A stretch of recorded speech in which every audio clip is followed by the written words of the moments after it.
నమస్కారం వార్తలకు స్వాగతం. ముందుగా ముఖ్యాంశాలు.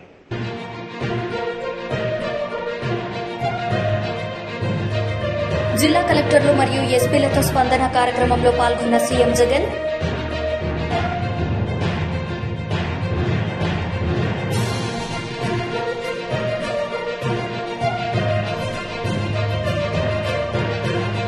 పారిశ్రామికవేత్తల అంతర్జాతీయ వాణిజ్యం మరియు సాంకేతిక కేంద్రానికి పునాది రాయని మంత్రి కేటీఆర్ స్పష్టం.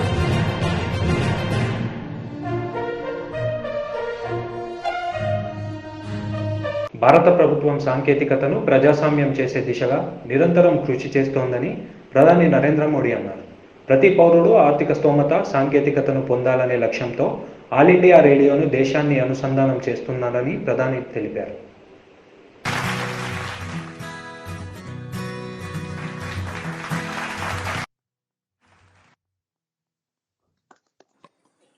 धन्यवाद आदरणीय प्रधानमंत्री जी। अब मैं आपसे निवेदन करता हूं कि आप मार्गदर्शन भाषण कर हमारा उत्साहवर्धन करें।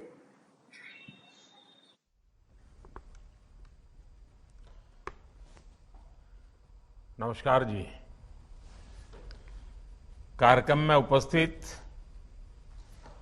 केंद्रीय मंत्रिमंडल के मेरे सहयोगीगण, विभिन्न राज्यों के माननीय मुख्यमंत्री साथी,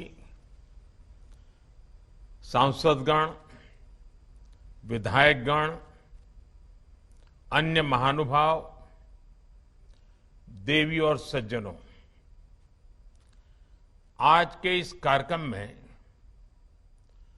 पद्म सम्मान पाने वाले अनेक व्यक्तित्व भी हमारे साथ जुड़े हुए हैं। मैं उनका भी आदरपूर्वक स्वागत करता हूं, अभिनंदन करता हूं। आज ऑल इंडिया रेडियो की एफएम सर्विस का एक्सपांशन ऑल इंडिया एफएम बनने की दिशा में एक बड़ा और महत्वपूर्ण कदम है। ऑल इंडिया रेडियो के 91 एफएम ट्रांसमीटर्स की ये शुरुआत देश के 85 जिलों के 2 करोड़ लोगों के लिए उपहार की तरह है। एक तरह से इस आयोजन में भारत की विविधता और अलग अलग रंगों की एक झलक भी है। जिन जिलों को कवर किया जा रहा है उसमें एस्पिरेशनल डिस्ट्रिक्ट्स, एस्पिरेशनल ब्लॉक्स, उनको भी सविशेष इसका लाभ मिल रहा है। मैं ऑल इंडिया रेडियो को इस उपलब्धि के लिए बहुत बहुत बधाई देता हूं। इसका काफी लाभ हमारे नॉर्थ ईस्ट के भाई बहनों को होगा, युवा मित्रों को होगा। इसके लिए उन्हें मैं विशेष तौर पर बधाई देता हूं। साथियों, जब बात रेडियो और एफएम की होती है तो हम जिस पीढ़ी के लोग हैं, हम सबका रिश्ता एक भावुक श्रोता का भी है। और मेरे लिए तो ये भी खुशी है कि मेरा रिश्ता एक होस्ट का भी बन गया है। अभी कुछ दिन बाद ही मैं रेडियो पर मन की बात का 100वां एपिसोड करने जा रहा हूं। मन की बात का ये अनुभव देशवासियों से इस तरह का भावनात्मक जुड़ाव केवल रेडियो से ही संभव था। मैं इसके जरिए देशवासियों के सामर्थ्य से जुड़ा रहा, देश की सामूहिक कर्तव्य शक्ति से जुड़ा रहा। स्वच्छ भारत अभियान हो, बेटी बचाओ बेटी पढ़ाओ हो, या हर घर तिरंगा अभियान हो, मन की बात ने इन अभियानों को जन आंदोलन बना दिया। इसलिए एक तरह से मैं ऑल इंडिया रेडियो की आपकी टीम का भी हिस्सा हूं। साथियों, आज के इस आयोजन की एक और खास बात है। ये वंचितों को वरीयता की सरकार की नीति को आगे बढ़ाता है, जो अब तक इस सुविधा से वंचित रहे, जिन्हें बहुत दूर दराज में रहने वाला माना जाता था, वो अब हम सभी से और ज्यादा कनेक्ट होंगे। समय पर जरूरी जानकारी पहुंचाना हो, कम्युनिटी बिल्डिंग का काम हो, एग्रीकल्चर से जुड़ी मौसम की जानकारियां हो, किसानों को फसलों, फल, सब्जियों की कीमत की ताजा जानकारी हो, केमिकल खेती से होने वाले नुकसान की चर्चा हो, खेती के लिए आधुनिक मशीनों की पुलिंग हो, महिलाओं के सेल्फ हेल्प ग्रुप को नए बाजारों के बारे में बताना हो, या फिर किसी प्राकृतिक आपदा के समय पूरे क्षेत्र की मदद करना, इन एफएम ट्रांसमीटर्स की बहुत अहम भूमिका रहेगी। इसके अलावा एफएम की जो इंफोटेनमेंट वैल्यू है वो तो होगी ही।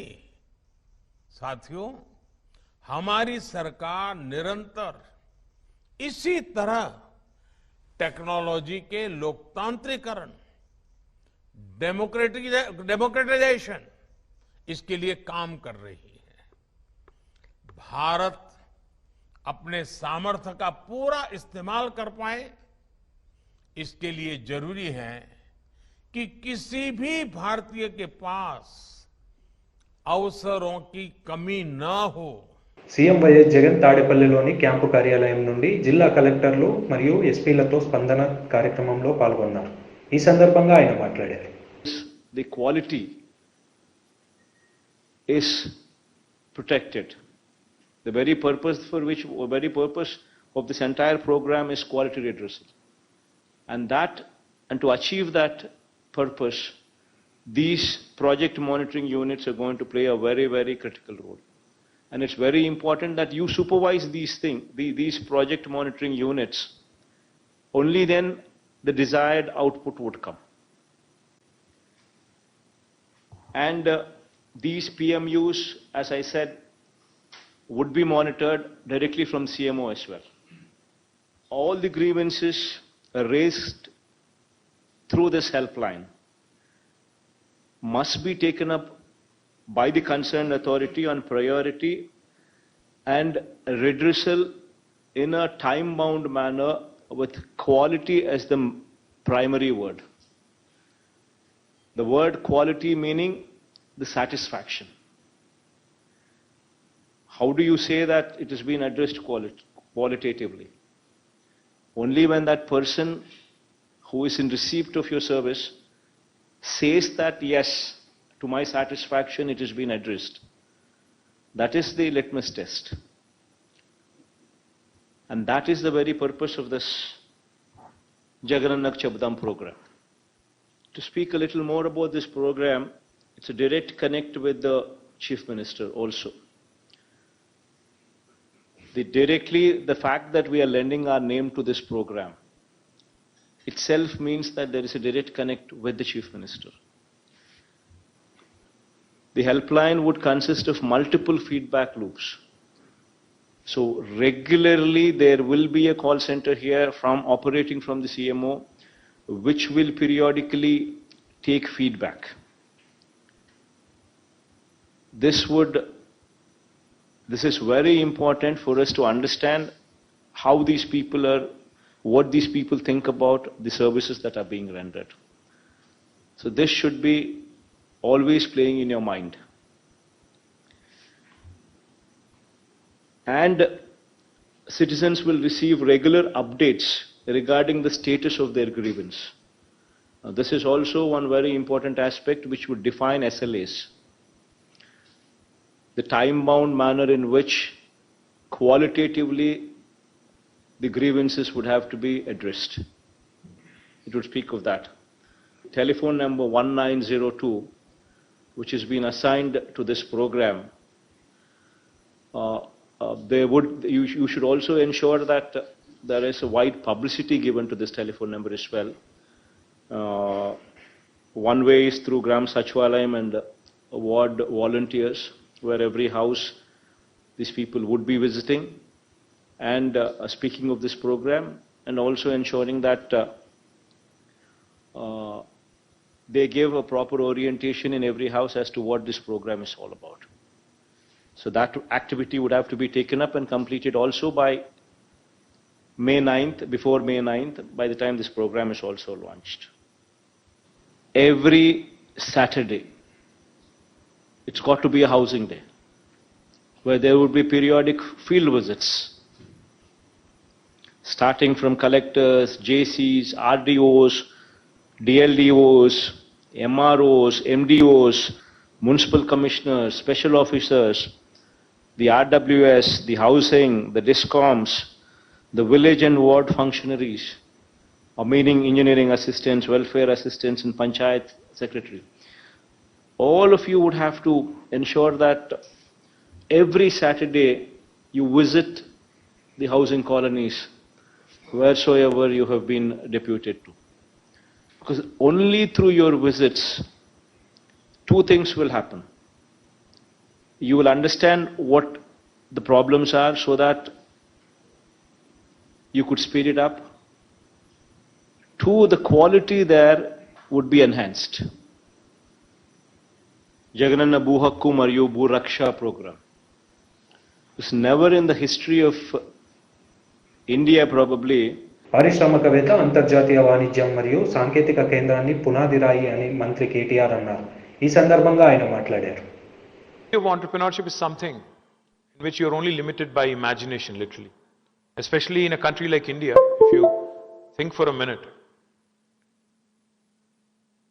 more than 50% of India today is less than the age of 27. India's median age is 27. We're a very young country. In fact, 65% of India is less than the age of 35. This includes both men and women. Now, this is possibly the youngest country on the planet, and this is possibly the biggest resource we have at our disposal. Of course, we have abundant water, abundant land, we have abundant mineral resources, we have abundant other resources. The most important resource we have, of course, is human capital. Now, why do I say this? You look at a country like Japan. Japan hardly has 15% of land mass that is actually useful for inhabitation, to live, to do something, to work, etc., etc. And Japan, as most of you know, is one of the biggest sufferers after World War II. The only nuclear bomb that ever exploded on this planet was in Japan in 1940s, in Hiroshima and Nagasaki.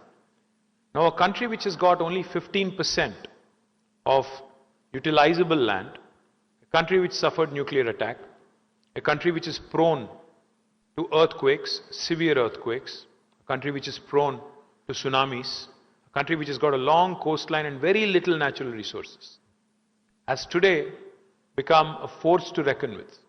It is the third largest economy after US and China. And it is only 1/10 or in fact 1/12 of our size in terms of population. So without natural resources, with all these obstacles, with everything stacked up against them, what did the Japanese have? The only thing they had was the human intellect and human capital. And you can also look at Japan's neighbor, South Korea, Republic of Korea. Again, a fascinating story. More than 90% of the land mass in South Korea, again, is unutilizable.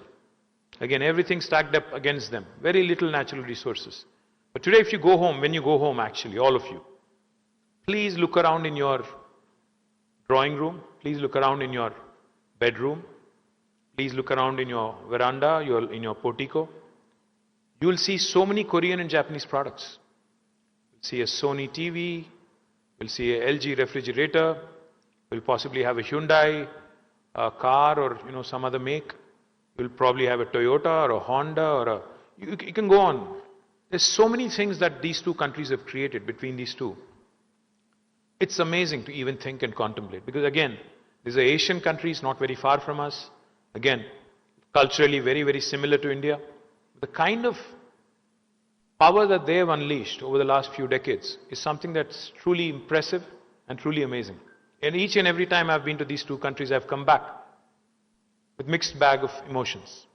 You feel sad for India. You feel happy for them. You have to think, you have to contemplate as to why and where we kind of lost out. I'm not... Karnataka assembly ఎన్నికలు ఆ రాష్ట్ర భవిష్యత్తును నిర్ణయిస్తాయని కేంద్ర హోంమంత్రి అమిత్ షా అన్నారు. ఈ ఎన్నికలే కర్ణాటకలోని గిరిజనుల, రైతులు, రాష్ట్రంలో నివసిస్తున్న ప్రతి ఒక్కరి భవిష్యత్తులను నిర్ణయిస్తానని స్పష్టం చేశారు. विधायक मंत्री बनाने का चुनाव है. उनको तो जिताकर विधायक और मंत्री बनाना ही बनाना है. मगर ये चुनाव जो है, ये चुनाव समग्र कर्नाटक का भविष्य तय करने का चुनाव है. कर्नाटक के गरीब, कर्नाटक के आदिवासी, कर्नाटक के दलित और कर्नाटक के किसान का भविष्य तय करने का चुनाव है. आपका एक वोट अगले 5 साल के लिए कर्नाटक में किसका शासन रहेगा, कर्नाटक का भविष्य किसके हाथ में रहेगा, उसका निर्णय करने वाला है. मित्रों, एक और राहुल बाबा के नेतृत्व में कांग्रेस पार्टी है. जानते हो ना राहुल बाबा को? जानते हो या नहीं जानते हो? एक और राहुल बाबा के नेतृत्व में कांग्रेस पार्टी है और दूसरी ओर श्री नरेंद्र मोदी के नेतृत्व में भारतीय जनता पार्टी.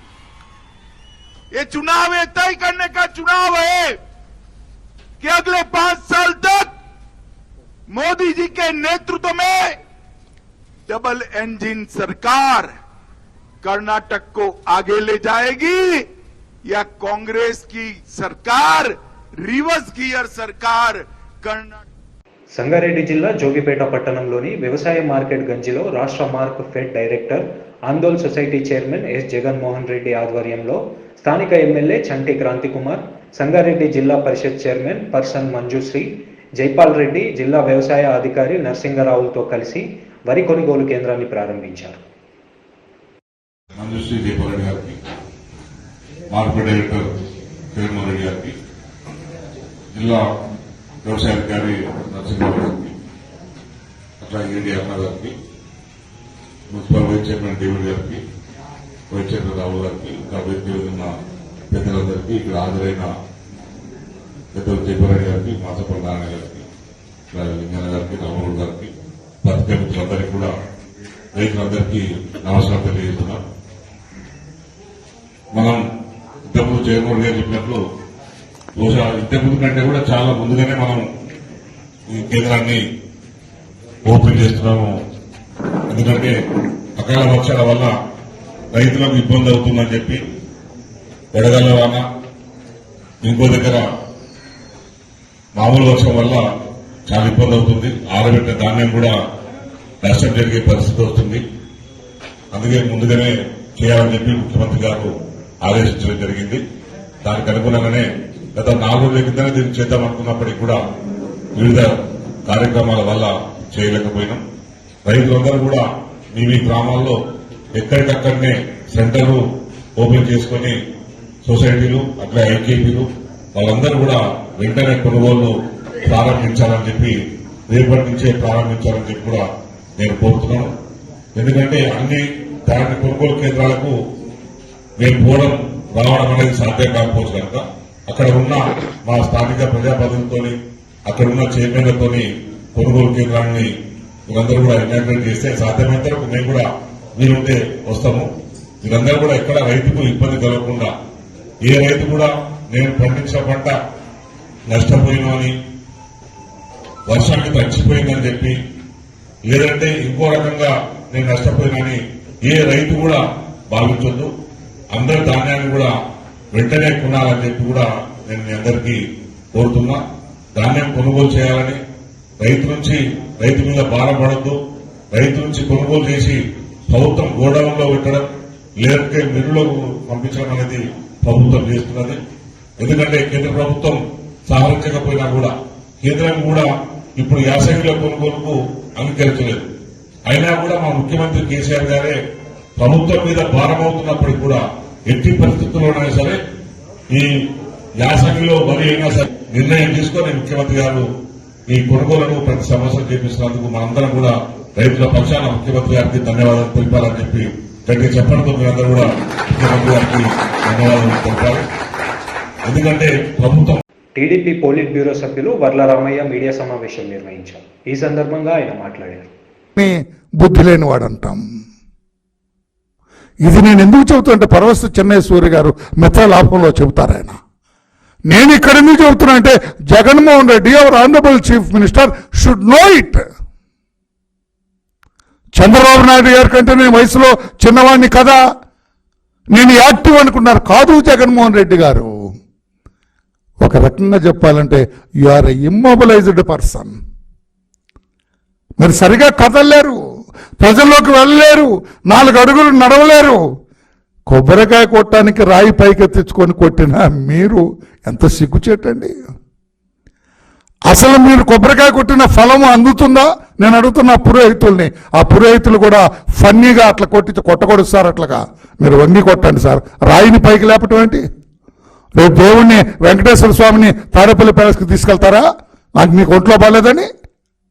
ఏమి జగన్మోహన్ రెడ్డి గారు ఏం పౌరోహితులండి మీరు? సార్ ఐఎమ్ సారీ సార్, శాస్త్రాలు ఒప్పుకోవండి, వేదాలు ఒప్పుకోవండి, ఆగమ శాస్త్రం ఒప్పుకోదండి.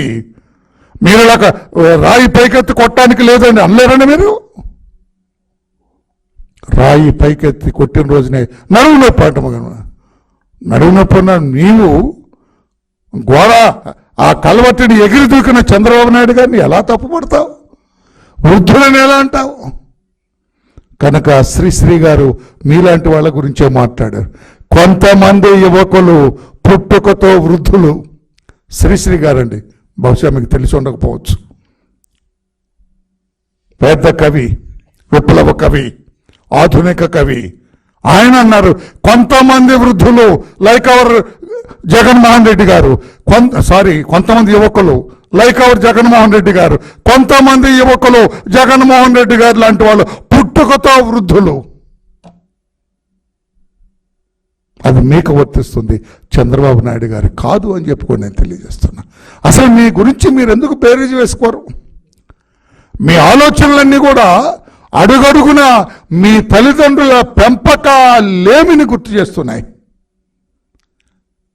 జగన్మోహన్ రెడ్డి గారిని తల్లిదండ్రులు సరిగా పెంచలేదేమో అన్న అనుమానాన్ని గుర్తు చేస్తుంటాయి అడుగడుగున జగన్మోహన్ రెడ్డి గారు. మీకు తెలుసా? నేను మిమ్మల్ని కించపరచాలను, నాది కూడా మీ తండ్రి వయసేనండి దాదాపుగా. మీ నాన్నగారు 49లో పుట్టారు, నేను 51లో పుట్టాను. దరిదాపుగా చంద్రబాబు గారు 50లో పుట్టారు. మేమంతా సమకాలికులం ఒక రకంగా. మళ్ళీ నన్ను కూడా ఆ పట్టాపులాగా తీసుకెళ్లి బాధిస్తారు. వద్దండి, నేను ఉన్నా నవ్వుతున్నారు మీరు. ఉన్న నిజాలే చెబుతాను నేను. ఏమీ ఎబ్బెట్టుగా మీరు నా మీద కేసు పెట్టేంత ఏం మాట్లాడను నేను. కాకపోతే ప్రజలకు వివరణ చేస్తున్నా. మీరు జగన్మోహన్ రెడ్డి గారు మీ నాన్నగారు ముఖ్యమంత్రిగా ఉండగా, వైఎస్ రాజశేఖర రెడ్డి గారు ముఖ్యమంత్రిగా ఉండగా మీరు బెంగళూరులో ఉండేవాళ్ళు, బెంగళూరులోనే ఉండేవాళ్ళు. వై? మీ నాన్నగారు మీరు హైదరాబాద్ వస్తే ఆయన ఇష్టపడలేదు. మీరు హైదరాబాద్ రావటాన్ని ఆయన కోరుకోలేదు. మీకు కావలసిన ద్రవ్యాన్ని, మీకు కావలసినవన్నీ అక్కడికి బెంగళూరులో చేర్చేవాడు ఆయన. మిమ్మల్ని అక్కడే ఉండమన్నారు. ఎందుకు? సమాధానం చెప్పగలరా? జగన్మోహన్ రెడ్డి గారు సమాధానం చెప్పగలరా? ఈ రోజున మా నాయకుడి గురించి ఇన్ని మాట్లాడారే, మిమ్మల్ని ఆ రోజున మీ నాన్నగారు బెంగళూరులోనే ఉండు, don't step in to Hyderabad అని ఎందుకన్నారు సార్? అంటే మీరు కాలు పెడితే హైదరాబాద్ అపవిత్రం అవుతుందని అన్నారా? లేకుంటే పవిత్రమైన మీ పాదం హైదరాబాద్లో పెడితే హైదరాబాద్లో పెద్ద మేలు జరుగుతుంది, ఆ మేలు జరగటం నాకు ఇష్టం లేదు, అందుకు రావద్దన్నారా? ఎందుకు రావద్దన్నారు? ఈ విషయం నేను చెప్పటం లేదండి. మీ పార్టీలో ఆనాడు ముఖ్యమంత్రిగా ఉన్న గౌరవ రోషయ్య గారు చెప్పారు. ఒకసారి మీ ఇంటికి వెళ్తే మీ తల్లి గారు శ్రీమతి విజయమ్మ గారు ఆయన 2 చేతులు పెట్టుకొని కంటనీరు పెట్టుకున్నారట. ఈ తండ్రి కొడుకులు రోజు గొడవగా ఉందండి, వీడిని రావద్దంటారు హైదరాబాద్కి, వీడే వస్తానంటాడు, వస్తే ఇక్కడ ఆయన పేరు పోద్దని ఆయన బాధపడుతున్నారు. ఏదన్నా సర్ది చెప్పండి సార్ అని కోరింది నిజం కాదా? నేనన్నమాట కదా సార్ అది. రోషయ్య గారు ఆ వీడియో ఉంది నా దగ్గర. If you ask me send that video I will forward that. ఎందుకు చెప్పగలరా? అంటే మీరేమన్నా స్పాయిల్డ్ కిడ్డా? మీరేమన్నా తప్పుదారిలో నడుస్తున్నారని మీ నాన్నగారు ఏమైనా భావించారా? ఎందుకు మిమ్మల్ని రావద్దన్నారు హైదరాబాద్? ఆ రోజుల్లోనే అలా ఉన్న మీరు చంద్రబాబు నాయుడు గారి గురించి మొసలివాడు అని ఎగతాళి చేయొచ్చా? మొసలి పులి కథ చంద్రబాబు గారిని ఉద్దేశించి చెబుతారా? మొసలి పులి కథ చంద్రబాబు నాయుడు గారిని ఉద్దేశించి చెబుతారా? ఆ ముసలి పులి మీరే. 50 ఏళ్ళకే ముసలి అయిపోయారు మీరు. ఆ ముసలి పులి చేసే వేషాలని మీరు వేస్తారు. ఆ ముసలి పులి మీరే. మీకే ఆ కథ వర్తిస్తుందని చెబుతున్నాను నేను. కాదనగలరా? చంద్రబాబు గారు వర్తిస్తున్నారు. ఇప్పుడు కూడా యాక్టివ్గా ఉన్నారు. చంద్రబాబు గారు అర్ధరాత్రి 12 గంటల వరకు పనిచేస్తారు ఎవ్రీడే, తెలుసా మీకు? మీరు 8:30కే కొట్టు కట్టేస్తారట, నిద్రపోతారట. మీరు తెలిసింది అదండి. పోనీ మీరు ఏమి అర్ధరాత్రి వరకు పనిచేసిన దాఖలాలు ఏమి లేవు. రాష్ట్రపతులు ఎవరికి తెలియదు మీరు అంత కష్టపడి పనిచేస్తారని.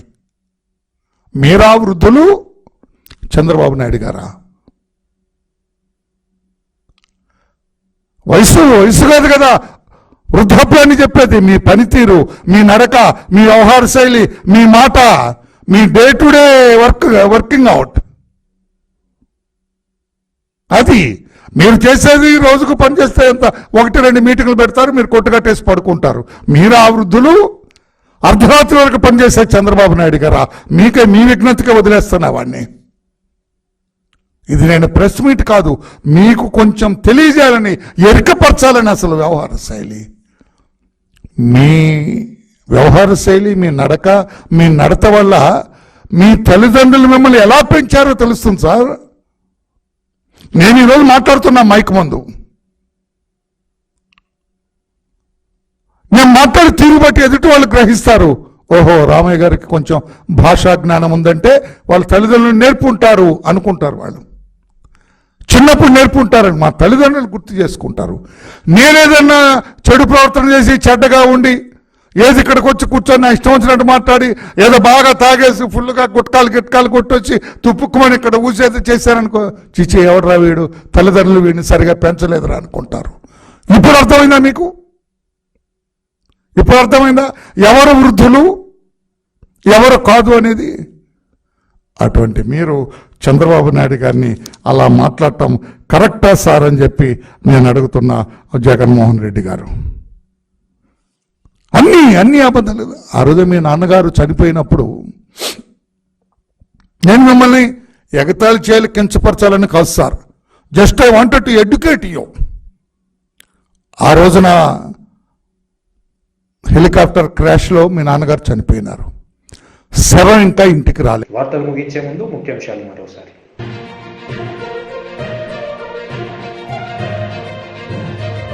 జిల్లా కలెక్టర్లు మరియు ఎస్పీలతో స్పందన కార్యక్రమంలో పాల్గొన్న సీఎం జగన్.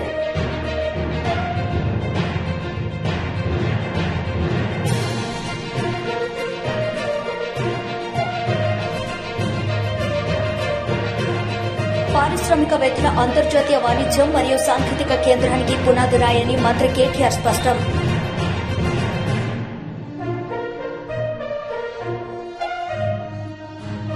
ఈ వార్తలు ఇంతటితో సమాప్తం. తిరిగి ప్రసారం అయ్యే వార్తల్లో మళ్ళీ కలుద్దాం. అంతవరకు సెలవు. నమస్తే.